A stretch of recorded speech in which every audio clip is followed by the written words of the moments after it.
what is your theory, to get away from today's politics for a minute, just talk to you as a friend, and someone who really has done some thinking on all this.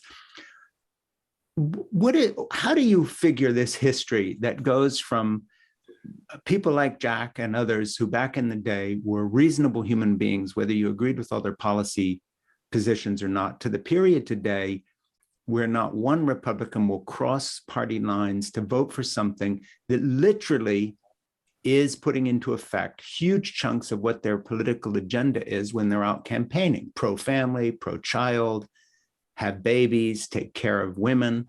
And yet when it comes down to it, they'll do nothing. What's happened? Why are we at a place where the Republican Party now can be accurately described as anti-family, anti-child, anti-natal, as if they don't want any more kids born, when it comes to anything practical?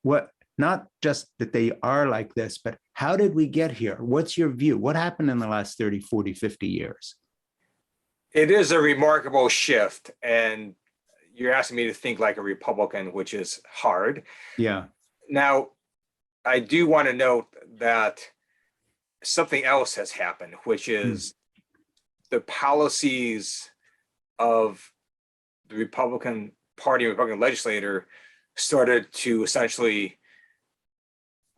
turn on what one person said, which was the former president.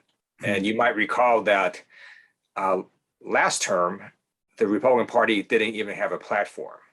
Their platform was essentially whatever the former president said. That was essentially their platform. They basically put that in writing. So if the former president were to come out today and say, I support paid family leave, you know what? A bunch of Republicans will all of a sudden start voting for paid family leave. It is quite remarkable, the kind of power that former president has on Republican legislators. So you don't really have the same sort of principles anymore in the Republican Party. You basically have adherence to the whims of one man.